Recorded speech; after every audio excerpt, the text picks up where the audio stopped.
ಚನ್ನಗಿರಿಯಲ್ಲಿ ಪತಂಜಲಿ ಯೋಗ ಕೇಂದ್ರದಿಂದ ವಿಜೃಂಭಣೆಯ ಮಕರ ಸಂಕ್ರಾಂತಿ ಆಚರಣೆ. ದಾವಣಗೆರೆ ಜಿಲ್ಲೆಯ ಚನ್ನಗಿರಿ ಪಟ್ಟಣದ ರಾಮಲೋಹಿಯಾ ಭವನದಲ್ಲಿ ಇಂದು ಬೆಳಗ್ಗೆ ಪತಂಜಲಿ ಯೋಗ ಕೇಂದ್ರದ ವತಿಯಿಂದ ಮಕರ ಸಂಕ್ರಾಂತಿ ಹಬ್ಬವನ್ನು ಭಕ್ತಿ ಭಾವ ಹಾಗೂ ಶಿಸ್ತಿನಿಂದ ಆಚರಿಸಲಾಯಿತು.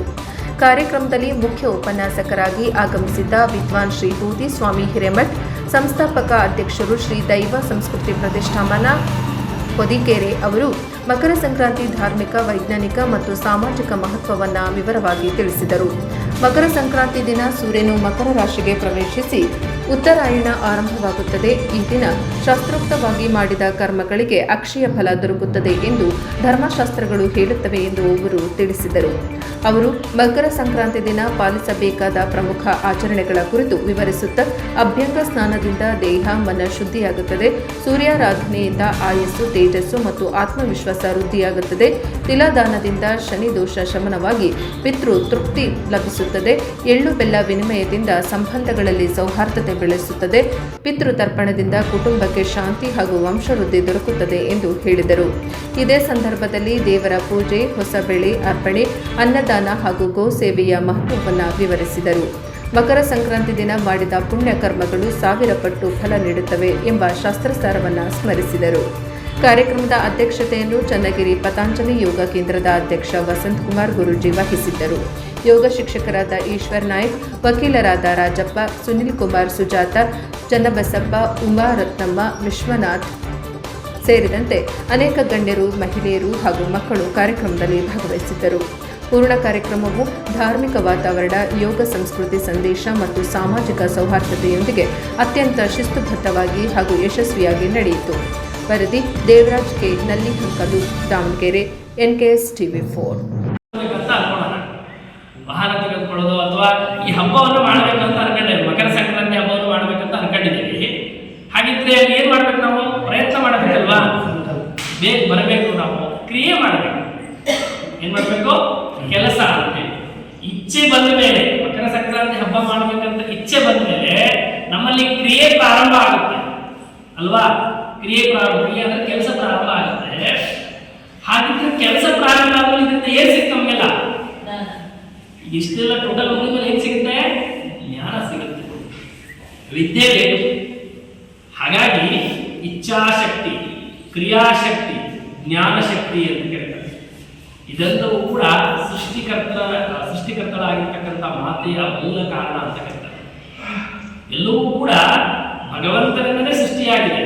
ನಮ್ಮಲ್ಲಿ ಪ್ರತಿಯೊಂದು ವಸ್ತುಗಳಿಗೂ ಕೂಡ ಇಚ್ಛೆ ಬೇಕು. ಇಚ್ಛೆಯನ್ನು ಬಿಟ್ಟು ಕ್ರಿಯೆ ಇಲ್ಲ, ಕ್ರಿಯೆಯನ್ನು ಬಿಟ್ಟು ಇಚ್ಛೆ ಇಲ್ಲ. ಇಚ್ಛೆ ಬಂದಪ್ಪ ಅಂದ್ರೆ ಕ್ರಿಯೆ ಬಂದೇ ಬರುತ್ತೆ, ಕ್ರಿಯೆ ಬಂದಪ್ಪ ಅಂದ್ರೆ ನಮಗೆ ಜ್ಞಾನ ಸಿಕ್ಕೇ ಸಿಗುತ್ತೆ. ಪ್ರತಿಯೊಂದು ವಸ್ತುಗೂ ಕೂಡ ಹಾಗೆ ವೈಜ್ಞಾನಿಕ ಹಿನ್ನೆಲೆಯಲ್ಲಿ ಎಲ್ಲದೂ ಕಾರ್ಯಗಳು ಬೇಕೇ ಬೇಕಲ್ವಾ? ಹೌದಲ್ರಿ? ಒಂದು ಗ್ರಹಕ್ಕೆ ಹೋಗ್ಬೇಕಂದ್ರೆ ಇಚ್ಛೆ ಬೇಕು. ಅವನಲ್ಲಿ ಮೊದಲೇನ್ ಬೇಕು? ಸಂಕಲ್ಪ ಬೇಕು. ಇಚ್ಛೆ ಮಾಡ್ತಕ್ಕಂಥ ಕೆಲಸ ಮಾಡ್ತಕ್ಕಂಥ ಬಯಕೆ ಇರಬೇಕು, ನಮ್ಮಲ್ಲಿ ಇರಬೇಕದು.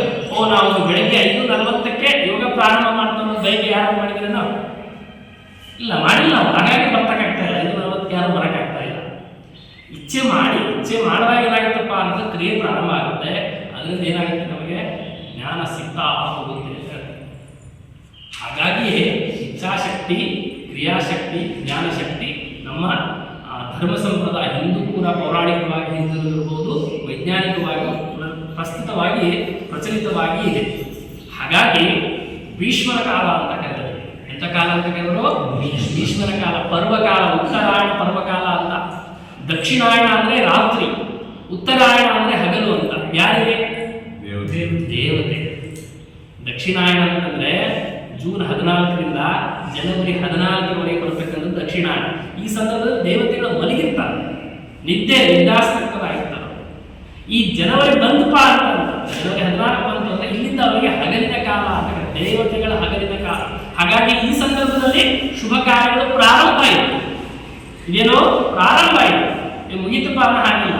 ಪ್ರಾರಂಭ ಕೂಡ ಇಲ್ಲಿಂದಲೇ ಆಗ್ತದೆ ಅಂತ ಹೇಳ್ತಾರೆ. ಹಾಗಾಗಿ ಈ ಒಂದು ಹಗಲಿನ ಕಾಲದಲ್ಲಿ ಆ ಒಂದು ಭೀಷ್ಮ ಕಾಯ್ತಾ ಇದ್ದ ಅಂತ ಕರೀತಾರೆ. ಪರ್ವಕಾಲಕ್ಕೆ ಕಾಯ್ತಾ ಇದ್ದ. ಹಾಗಿದ್ರೆ ಆ ಭೀಷ್ಮ ಅವಾಗ ಹೋಗ್ಬೋದಿತ್ತಲ್ಲ. ಏನು 58 ದಿವಸ 28 ದಿನ 58 ದಿವಸ ಕಾಲ 58 ರಾತ್ರಿಗಳ ಕಾಲ. ಹಾಗಿದ್ರೆ ಯಾಕೆ ಕಾಯ್ದವರು ಅಂದ್ರೆ ಮಕರ ಅಂದ್ರೆ ಏನು? ಮಕರ ಅಂದ್ರೆ ಏನು? ಮೊಸಳೆ.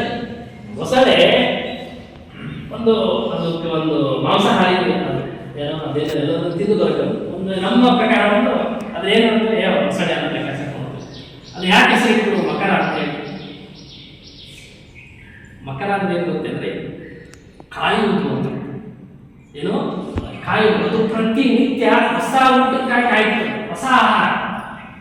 ನೋಡ್ರಿ, ಒಂದು ಪ್ರಾಣಿಗೆ ಗೊತ್ತಿದೆ, ಜಲಚರ ಪ್ರಾಣಿಗೆ ಗೊತ್ತಿದೆ, ನಾವು ಪ್ರತಿನಿತ್ಯ ಹೊಸದನ್ನು